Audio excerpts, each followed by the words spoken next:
안녕하세요. 축구 전문 기자 한준입니다.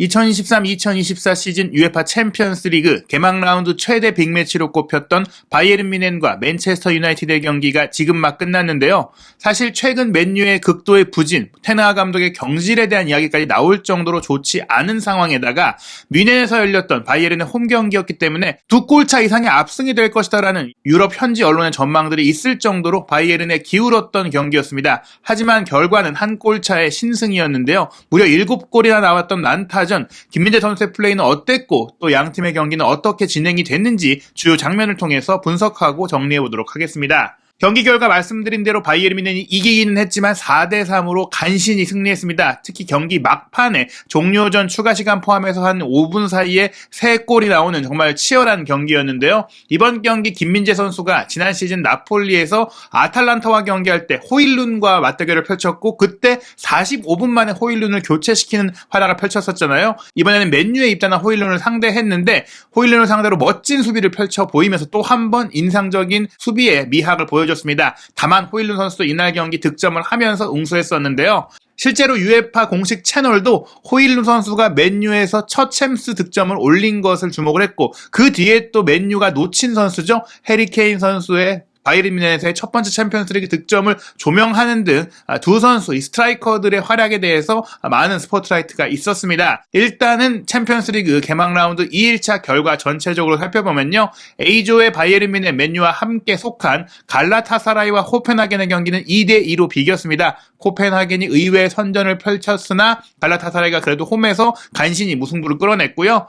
레알 마드리드는 주드 벨링엄이 계속해서 좋은 득점력을 보여주면서 우니온 베를린과의 홈 경기 1대0으로 승리했습니다. 아스널은 PSV 에인토벤을 상대로 압도적인 전력 차이를 보여주면서 4대0의 대승을 거뒀고요. 벤피카는 안방에서 잘츠부르크의 2대0의 일격을 당하면서 패배했습니다. 김민재 선수가 떠난 가운데 나폴리가 브라가 원정에서 크바라첼리아의 맹활약 속에 2대1로 승리했고요. 레알 소시에다드와 인터밀란은 1대1 무승부, 세비야와 랑스의 경기도 세비야가 안방에서 승리하지 못하는 1대1 무승부의 결과가 나왔습니다. 이제 본격적으로 바이에른과 맨유의 경기를 살펴볼 텐데요. 양팀의 선발 명단을 보면 중요한 부분들이 있어요. 일단은 바이에른 뮌헨은 최근에 미드필더로 영입한 콘라트 라이머 선수를 라이트백으로 배치하고 있습니다. 이 마즈라이 선수가 오른쪽 측면에서의 수비적인 문제점들을 드러내고 있고 파바르가 떠난 이후 이 오른쪽 풀백 자리에 조금 커버와 영입이 되지 못했잖아요. 카일 워커를 원했지만 데려오지 못한 가운데 이제 케인 선수를 최전방에 두고 좌우 측면 공격수로 그나브리와 자네 선수를 두고 있는데 이 자네의 뒷공간 커버가 좀 아쉬운 부분들이 있죠. 그리고 키미 선수가 본래는 라이트백까지 커버하고 움직일 수 있는 선수지만 지금 미드필드 중앙 지역에 이제 부담들이 좀 크다 보니까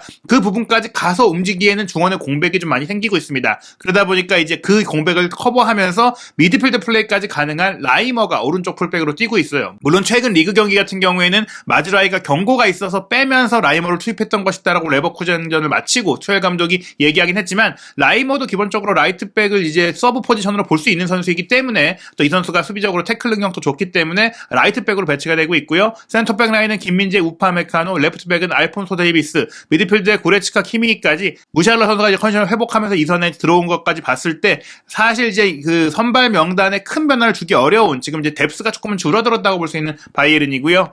맨유 같은 경우에는 이제 오른쪽 측면에 공백이 많잖아요. 안토니가 지금 이제 개인적인 그 가정폭력 문제로 인해서 스쿼드에서 제외되어 있고 제이든 산초 같은 경우에는 텐하 감독과 불화로 인해 제외되어 있고 그런 가운데 펠리스트리를 오른쪽 윙어로 기용을 했습니다. 지난 주말에 이제 브라이튼과의 리그 경기에서는 호일룬과 레시포드를 투톱으로 쓰고 다이아몬드 4-4-2 형태로 구성을 했다가 측면에 좀 허점들이 많이 나오다 보니까 이 부분을 커버하기 위한 결정이었고요. 또 이제 풀백 포지션에도 아론 완비사카 선수까지 부상자 명단에 올라오면서 달롯 라이트백, 레길론 레프트백으로 기용을 했는데 레길론이 이번 경기는 생각보다 굉장히 인상적인 투지 넘치는 플레이를 펼치면서 무난한 모습을 보였지만 다만 달롯 선수의 경기력이 조금 아쉬웠고 또 센터백 라인의 바란 선수가 여전히 회복하지 못하면서 마르티네스와 린델로프 이 두 선수가 좀 불안한 모습을 여전히 노출을 했습니다. 다만 이제 카세미로 선수 같은 경우에는 이날 경기 막판에 2골을 기록을 하면서 명예회복을 했던 경기라고 할 수 있겠는데요. 브루노 페르난데스와 에릭센, 이 카세미로 3미들이 잘 버텨줬고 좋은 활약을 펼쳤기 때문에 맨유가 그나마 접전을 벌일 수 있었다 이렇게 볼 수가 있겠고요. 오나나 골키퍼 같은 경우에 이날 좀 선방에 있어서 좀 아쉬운 모습들을 보였습니다. 경기 초반에 사실은 맨유가 먼저 좋은 기회를 만들었어요. 키미 선수의 6번 포지션 역할, 분명히 바이에른 뮌헨에서는 최고의 미드필더지만 수비적인 면에서 계속해서 좀 아쉬운 모습을 보여주고 있는데,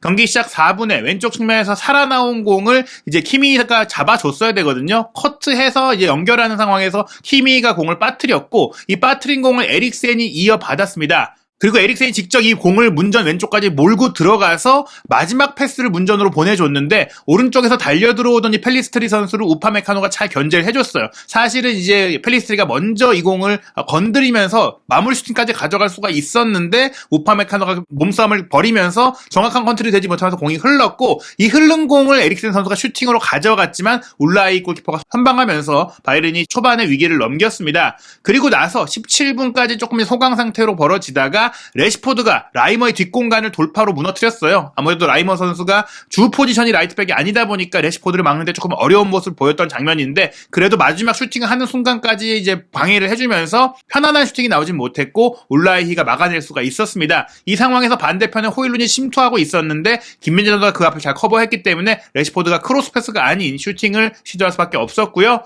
전반 25분 같은 경우에도 호일룬 선수는 거의 전반전에 굉장히 긴 시간 동안 아무것도 하지 못했는데, 롱볼이 배후에서 길게 넘어왔을 때 뒤에 있던 김현재 선수가 앞을 차지하면서 뒷발로 공을 툭 건드리면서 우파메카노에게 내주는 정말 기가 막힌 수비 기술을 보여주기도 했었습니다. 그러한 가운데 전반 28분 결국 바이에른 뮌헨이 선제골을 넣었는데요. 오른쪽 측면에 있던 자네 선수가 가운데로 꺾어 들어오면서 케인 선수와 2대1 패스를 시도했고, 여기서 케인 선수가 수비를 이제 잘 커버하면서 리산드로와 붙어있는 상태에서 편안하게 공을 흘려줬고, 이 공을 빠른 슈팅으로 가져간 게 구석으로 향하면서 오나나 골키퍼가 반응하지 못하면서 선제골이 됐고요. 그리고 나서 추가골이 금방 나오면서 사실은 이때까지만 해도 경기 전에 예상한 대로 압승이 될 것 같았어요.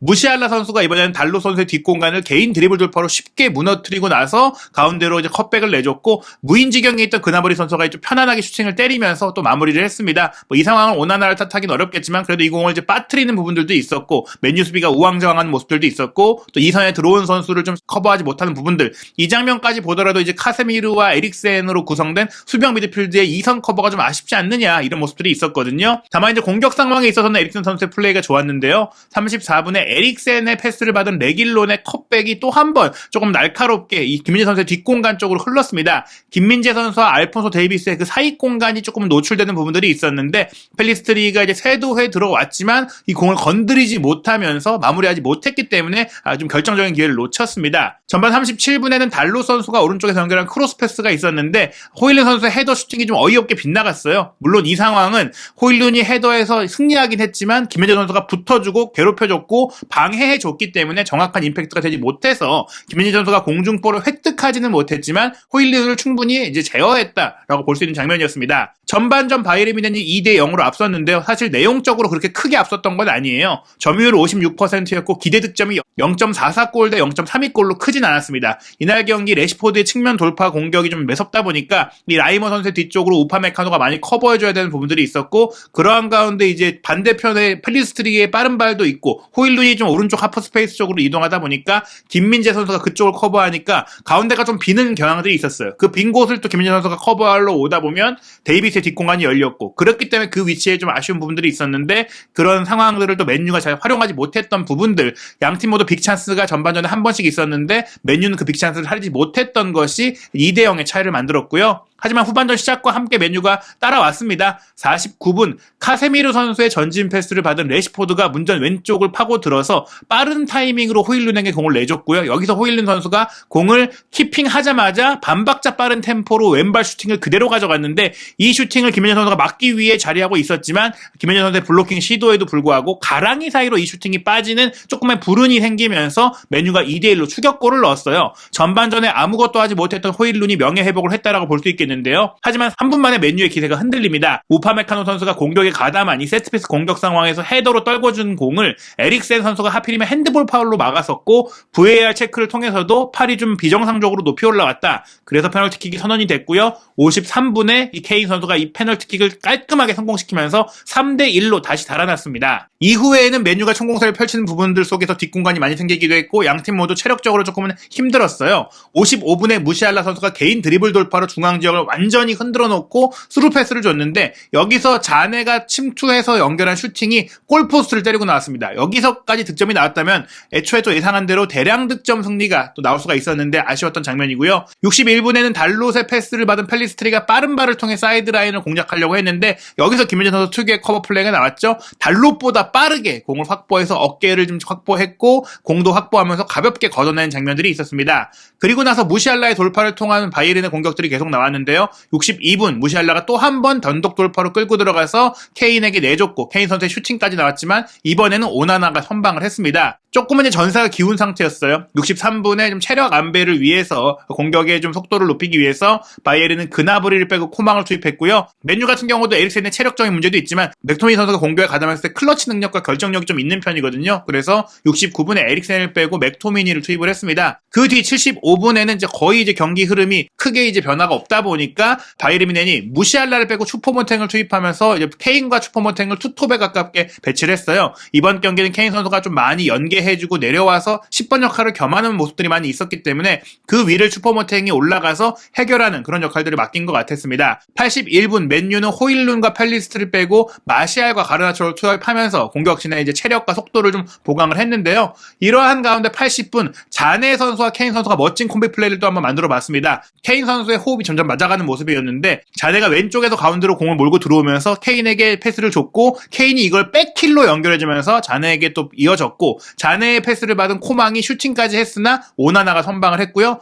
이렇게 좋은 장면들이 계속 이어지고 경기가 종료 시점이 다가왔던 87분 바이에른 뮌헨이 이제 이겼다라고 생각한 것 같아요. 자네와 케인까지 빼주고 유망주인 마티스텔 그리고 베테랑인 토마스 밀러를 투입했습니다. 그런데 이 교체 직후에 맨유가 88분에 결정적인 추격골을 넣게 되는데요. 브루노 페르난데스의 기점 패스를 레시포드가 논스톱으로 돌려줬고 이 돌려준 공을 마샬이 키핑하면서 배후에서 들어왔던 카세미로에게 연결해줬습니다. 여기서 카세미로의 가담이 굉장히 좋았는데 수비수들과 엉킨 상태에서 끝까지 공을 확보하고 넘어지면서까지 이 공을 밀어 넣으면서 김민재 선수가 곁에 있었는데 이 공이 어떻게 보면 카세미로가 엉키는 과정에서 밟아내고 바로 슈팅을 하니까 넘어진 상태에서 슈팅을 하니까 놓쳤어요. 김민재 선수와 우파메카노 모두 이 순간적인 상황에서 속았다라고 할 수 있는데 카세미로가 잘한 플레이였죠. 여기서 또 골이 들어가면서 3대2가 됐고 이러다 보니까 뭐 1999년의 일이긴 하지만 남은 추가 시간을 고려했을 때 동점골, 역전골도 나올 수 있는 거 아닌가라는 위기감까지 나올 정도였습니다. 게다가 바이에른 뮌헨이 꽤 많은 주력 선수들을 이미 뺀 상태였기 때문에 또 기세상으로 봤을 때 맨유 쪽으로 좀 힘이 실릴 수 있었는데요. 하지만 후반 추가 시간 2분에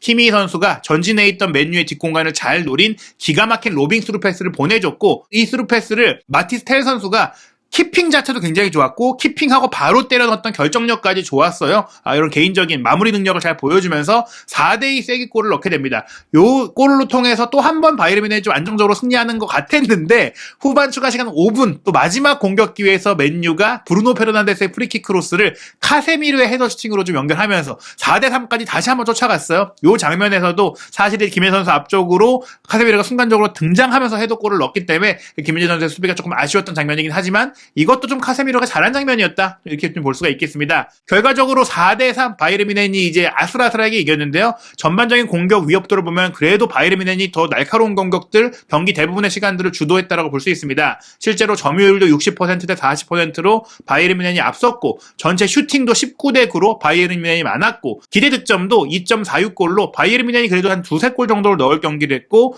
맨유가 1.68골로 한두 골 정도를 넣을 경기였으니까 이 결과가 내용대로 나왔다라고 볼 수가 있겠어요. 다만 이제 빅찬스가 양팀 모두 4차례였다라는 점을 봤을 때는 바이에른이 좀 이 경기 전의 기대감이라든지 경기 중의 운영이라든지 이런 면에 있어서는 좀 아쉬운 모습 보였다. 한 골 차의 승리는 또 결국엔 1위로 16강 올라가는 게 중요한 상태에서 맨유 원정을 남겨둔 바이에른 뮌헨 입장에서는 좀 아쉬운 결과였다. 이렇게 볼 수가 있겠습니다. 바이에른 뮌헨의 오는 주말 경기는 9월 23일 토요일 밤 10시 30분에 킥오프할 보훔과의 분데스리가 5라운드 경기인데요. 아무래도 이제 한 수 아래의 팀이기 때문에 이 경기는 많은 골을 넣으면서 자신감을 회복할 필요가 있을 것 같습니다. 9월 27일 수요일 새벽 3시 45분에는 프로이센 민스터와 DFB 포칼 1라운드 경기를 치르게 되는데 아마 이 경기는 김민재 선수가 좀 오랜만에 휴식을 취하지 않을까라는 생각이 들고요. 이어서 10월 1일 일요일 새벽 1시 30분에 라이프치히와 원정 빅매치가 있는데 이 경기가 중요하죠. 시즌 개막을 알렸던 독일 슈퍼컵 라이프치히전에 바이에른 뮌헨이 0대3의 완패를 당했기 때문에 말씀드린 대로 포칼 경기는 대대적인 로테이션을 가동해주면서 라이프치히전에 힘을 쓸 것 같다.